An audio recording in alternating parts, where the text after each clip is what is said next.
Success is something you attract by the person you become. Success is something you attract by the person you become.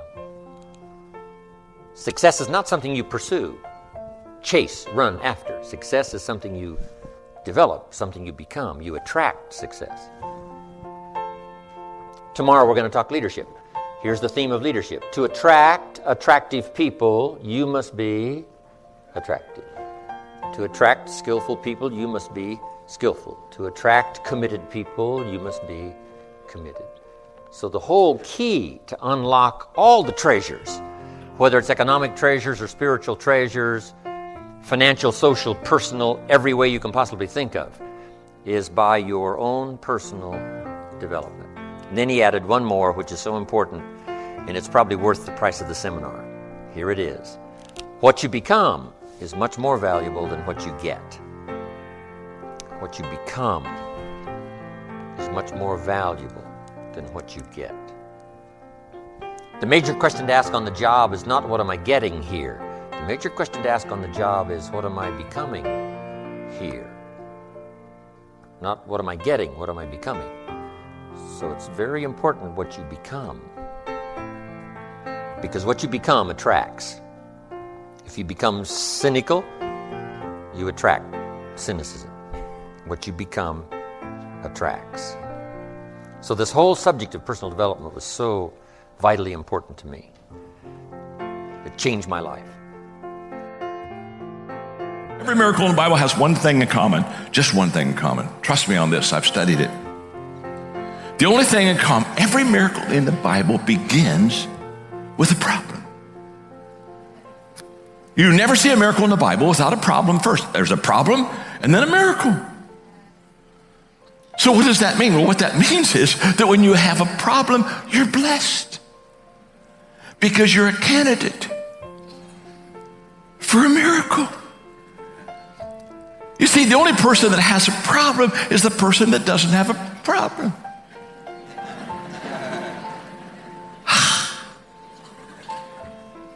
You see, if you have a little problem, you're a candidate for a little miracle. If you got a big problem, you're a candidate for a big miracle. I mean, choose the problem and choose the miracle. But if you have no problem, you're not a candidate for a miracle. I feel badly for you. How to become financially independent. Now, it's fairly easy if you start at age 15. To become financially independent by age 35. How many years between 15 and 35? 20. So make the note, 20 years in America is enough time to become financially independent. Now we can use all kinds of terms, getting rich, becoming wealthy. Sometimes rich and wealthy is a little bit heavy, or someone might say, I don't need to be rich. But, you know, rich is always in each person's concept of rich. You know, it used to be a long time ago, rich was being a millionaire, but, you know, a millionaire, $1 million is not that much anymore. So everything is relative. But someone says, well, I don't want to think of myself as trying to get rich. So, you know, there's other language we can use from a variety of semantics. You know, we can choose what's more comfortable. Becoming wealthy. The term wealthy in everybody's mind is probably a little different of what the amount is or what the accumulation is. So that's interesting. Rich or wealthy. But here's one concept I think everybody can comprehend, even the kids, and that's to someday be financially independent. So now let me give you my definition of financial independence. My definition is the ability to live from the income of your personal resources. The ability to live from the income of your personal resources. Meaning, at that point, you wouldn't have to work, that is to make a living or work to earn money, because now you have enough income from your personal resources. You would then simply work for accomplishment, you would work for pleasure, you would work for joy, you would work for whatever. But from that point on, once you became financially independent, you wouldn't have to work anymore in terms of supporting yourself, in terms of like making a living. How we view things determines how we do things. What you see is who you will be. And we see things not as they are, we see things as we are. That's why two people can be in the same situation, same experience, same place, and see things completely different than anyone else. So what is before you isn't what you see, who you are is what you see. Now, here's the next question. How do you wish to live? There's a difference between modestly and extravagantly.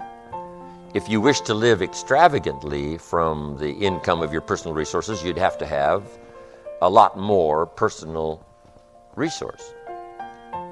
But if you wanted to live modestly, and if that life would suit you, modest in terms of what it would require to, support your daily living, if that was fairly modest, not the ambition of your goals, but modest in terms of the money you would require to live comfortably, it doesn't take that much personal resources. I mean, it doesn't take $100 million, it doesn't take $50 million, it doesn't take multiplying $1 million, let's say at 12%, it's $120,000 a year. You could live fairly well on $120,000 a year, even after paying taxes. But it depends on how you wish to live. It depends on your own personal lifestyle. Now, if you need a mansion in every major city in the world, it's going to take more personal resources, right? If you need a jet and a chauffeur and a limousine and, this whole concept. But to be free of anybody to have financial claim on you and to be free to live, in a fairly easy manner, all you need is a certain amount of personal resources to be able to live from the income of those resources. Here's what we call that, whatever those dimensions are, financial independence. The best thing you can do is teach people to write, because there's no difference between that and thinking. And one of the things that just blows me away about universities is that no one ever tells students why they should write something. It's like, well, you have to do this assignment. Well, why are you writing? Well, you need the grade. It's like, no, you need to learn to think. Because thinking makes you act effectively in the world. Thinking makes you win the battles you undertake. And those could be battles for good things. If you can think and speak and write, you are absolutely deadly. Nothing can get in your way. So that's why you learn to write. It's like, and I can't believe that people aren't just told that. It's like, it's the most powerful weapon you can possibly provide someone with. And I know lots of people who've been staggeringly successful and watched them throughout my life. I mean, those people, you don't want to have an argument with them. They'll just slash you into pieces. And not in a malevolent way. It's like, if you're going to make your point and they're going to make their point, you better have your points organized, because otherwise you are going to look like and be an absolute idiot. You are not going to get anywhere. And if you can formulate your arguments coherently and make a presentation, if you can speak to people, if you can lay out a proposal, God, people give you money, they give you opportunities, you have influence. I finally figured out that I'm not trying to completely convince you of everything I'm saying. I'm trying to convince you that I believe what I'm saying. So I think there's a subtle difference when you're influencing people. People think to close you, I have to convince you to believe everything I'm saying. I don't believe that's true. Mm-hmm. I think I have to convince you that I believe what I'm saying. Right. That's a totally different level of influence. It looks less like a beggar. Mm-hmm. It looks far more certain, which is level 2. Level 2 is the more certain person will always influence the least certain person, and you know your product. So you should be more certain about it than they are, or your program. So a couple things about that. All kinds of things give you certainty, okay? Number 1, preparation. Knowing your script, knowing your product back and forth, believing in your product back and forth, knowing that you know the words, knowing you know what you're going to say it's a dance. This is very interesting to me when people struggle at sales. There's only like a certain amount of objections you're going to get in whatever your industry is. You already know what they're going to say. It's one of 10 or 20 or 30 or 40 different things. You ought to be ready to respond to them. So most people in sales are professional presenters. They're not professional closers. Mm-hmm. So they're great at their presentation. They can't close. And so I got really good at closing, because someone's going to close somebody. Either you're going to close me, you shouldn't, or I'm going to close you that you should. Yeah. And so the more certain person's going to win. If you just want to accept that truth, That one, you got to believe that I believe what I'm saying, not that you believe. People buy things all the time and say yes to things all the time that they don't necessarily believe everything about. They believe the person presenting it to them believes it. That's a different level. One of the things that's really interesting about the Old Testament is that, and the Jews in the Old Testament, is that they don't take the path of Cain. Every time they're walloped by God, which is like fairly frequently, they say, we must have done something wrong and we have to set ourselves right. And that's an unbelievably heroic attitude, because that's the alternative to cursing fate. It's like you take the responsibility for failure onto yourself, and you think, well, if I just had my act together a little bit more, if I took advantage of every opportunity that was put in front of me, if I wasn't resentful and bitter, then I could have done something that would have tilted the situation in a different direction. And like, that's almost inevitably true. Dostoevsky, I think, said something like, every man is responsible for everything that happens to him and everything that happens to everyone else. And that's, it's a crazy statement, right? It's a crazy statement. And he was a pretty extreme person in many, many ways. But there's a level at which that's metaphysically true, because what happens is that it's failure to act often that's the most catastrophic.